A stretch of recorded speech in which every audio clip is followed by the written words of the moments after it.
And in 23 years, I've done this too many times, to knock on a door at 3 o'clock in the morning, to wake a family up. It's tough.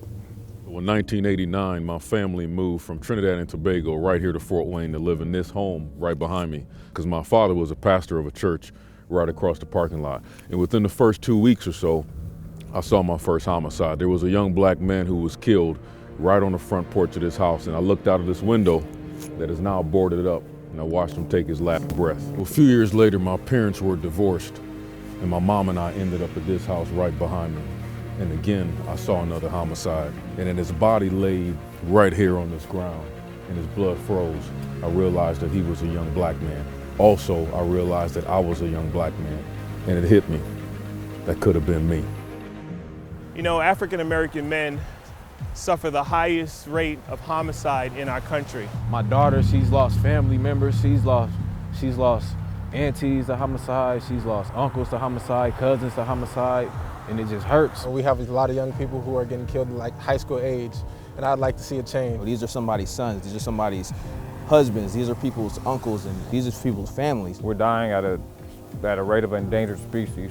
And in the past 10 years, I've been to almost 30 funerals of young men who look like me. His name was Deshaun. Not too long ago, he was murdered. You could be playing ball with your friends on Monday, and you could be planning a funeral by Friday. We see young children, young boys especially, who are without mentors, without leadership, without a moral compass. And that is the impact that the issue of homicide has on our community. The loss of stability amongst the family, the loss of leadership within the communities will only lead to a spiral effect that can only negatively impact not only the black community, but our community as a whole. And if we can just stop one homicide to where we don't have to look in the eyes of a mother and tell her she's lost a child, it will be worth it. One block at a time, we can solve and reduce the number of homicides. Try not to turn a blind eye to this. We can't act like just because it's not affecting us, that it's something we don't have to deal with. And when you have homicides, you have a fear factor, and that fear should not exist. It's just something that we need to address as a community. This is an issue and an epidemic that the entire community has to come together to solve. It's something that we all have to come together and provide possibilities. Romans 12, 14 through 18. Bless those who persecute you. Bless, do not curse. Rejoice with those who rejoice.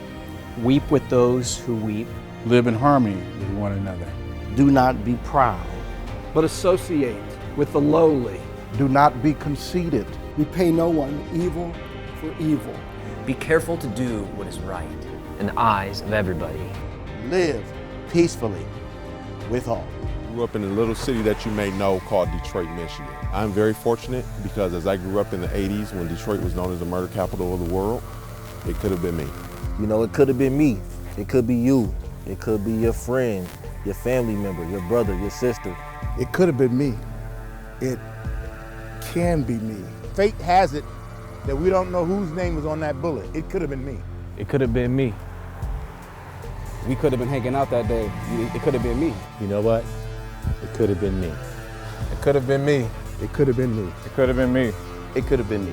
It could have been me. Man, you know what? The crimes and the homicides, it could have been me. It could have been me. It could have been me. It could have been me. It could have been me. We need to do something about it, so it's not me.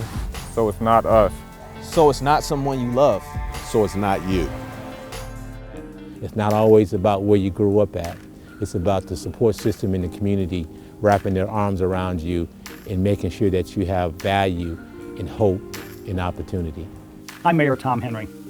Fortunately, most of us have not experienced losing someone to a homicide. For some of our neighbors, friends, and families, though, it has become an unimaginable reality that someone they loved has been the victim of a homicide. Those families deserve to live in a city that cares and supports them through this terrible time.